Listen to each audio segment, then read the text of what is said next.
మాజీ మంత్రి Ayyanna Patrudu Telugu Desam party MLA అభ్యర్థిగా ఈరోజు నామినేషన్ పత్రాలు దాఖలు చేశారు. ఈ సందర్భంగా ఆయనకు మద్దతుగా సీఎం రమేష్, అలాగే నర్సీపట్నం మాజీ ఎమ్మెల్యే ముత్యాలపాప, 4 మండలాల నుంచి పార్టీ కార్యకర్తలు తరలివచ్చారు.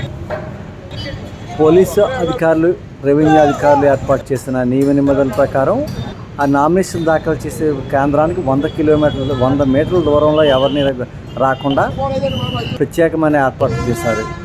5 మాత్రమే అవకాశం ఇవ్వడంతో ముత్యాలపాప, సీఎం రమేష్, మరో 3 నేతలు మాత్రమే ఈ నామినేషన్ దాఖలు చేసేందుకు ఈ సందర్భంగా నామినేషన్ పత్రాలు దాఖలు చేసి తిరిగి వస్తున్న సమయంలో విలేకరులతో సీఎం రమేష్ మాట్లాడారు. ఈ సందర్భంగా మాజీ ఎమ్మెల్యే ముత్యాలపాప అలాగే అయ్యన్న పాత్రను కూడా ఆయన సన్మానించారు. రాష్ట్రంలో 10సారి నామినేషన్ దాఖలు చేయడం మొట్టమొదటిసారిగా అయ్యన్న పాత్రే అని చెప్పేసి ఈ సందర్భంగా ఆయన సాలువాతో సత్కరించారు.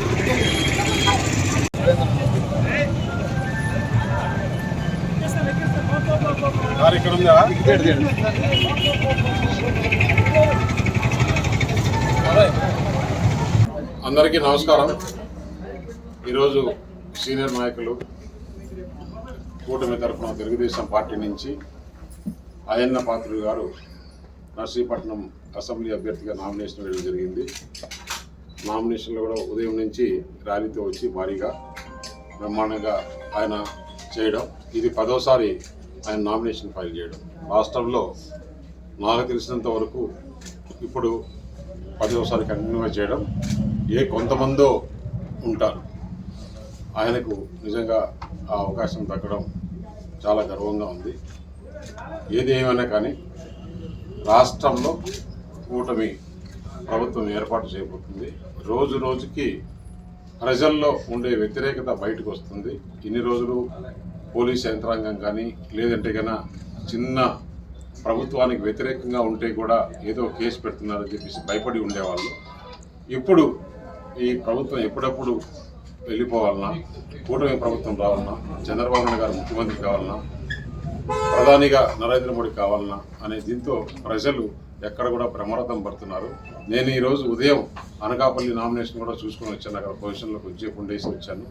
ఇక్కడ సీనియర్ నాయకులు అయ్యన్న పాత్రుడు గారి నామినేషన్కి అటెండ్ కావాలని చెప్పేసి రావడం జరిగింది. అలాగే నర్సీపట్నం ప్రజలు నర్సీపట్నం అభివృద్ధి చెందాలంటే అయ్యన్న పాత్రుడు గారు రావాలని చెప్పేసి ఎక్కడ చూసినా నినాదాలు కనిపిస్తున్నాయి.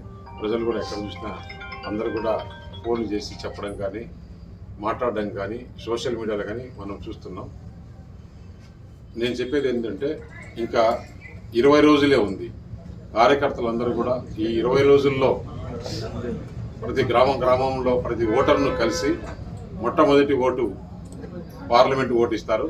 ఆ పార్లమెంటు ఓటుకు కమలం గుర్తు పైన, నర్సీపట్నంలో 2వ ఓటు అయ్యన్న పాత్రుడు గారి సైకిల్ పైన వేసి బ్రహ్మాండమైన మెజార్టీతో గెలిపించాల్సిందిగా కూర్చున్నాను. అలాగే పార్లమెంట్ అభ్యర్థిగా నేను భారతీయ జనతా పార్టీ తరఫున 24వ తారీఖున నామినేషన్ వేయబోతున్నాను. ఆ నామినేషన్కి రాజ్నాథ్ సింగ్ గారు ప్రోగ్రాం ఇచ్చారు. సీనియర్ నాయకులు Bharatiya Janata party defence minister, ఆయన ఈ నామినేషన్కు అటెండ్ కాబోతున్నారు. అలాగే 7 మంది అసెంబ్లీ తరఫున పోటీ చేసే అభ్యర్థులు ఆ రోజు బ్రహ్మాండమైన ర్యాలీతో ఒక బహిరంగ సభ కూడా ఉంటుంది. దానికి అందరూ కూడా మొత్తం యావత్ కూటమిలో ఉండే కార్యకర్తలు, నాయకులు అందరూ కూడా పాల్గొనవలసిందిగా కూర్చున్నారు. లైన్లోకి వచ్చి మనం ముందుకు మళ్ళా అడ్డపోతాం.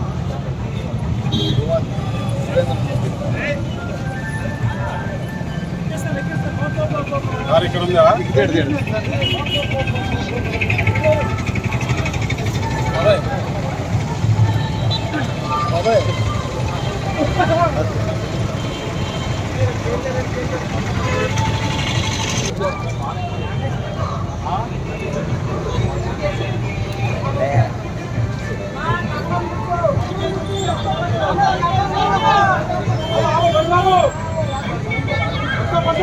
బుచ్చి చౌదరి గారు, మీ పేరు 2 పేర్లే కనబడుతుంది రాష్ట్ర వ్యాప్తంగానా మేడం? కొద్ది పక్కరండి. Okay sir. 10సారి నామినేషన్ దాఖలు చేసిన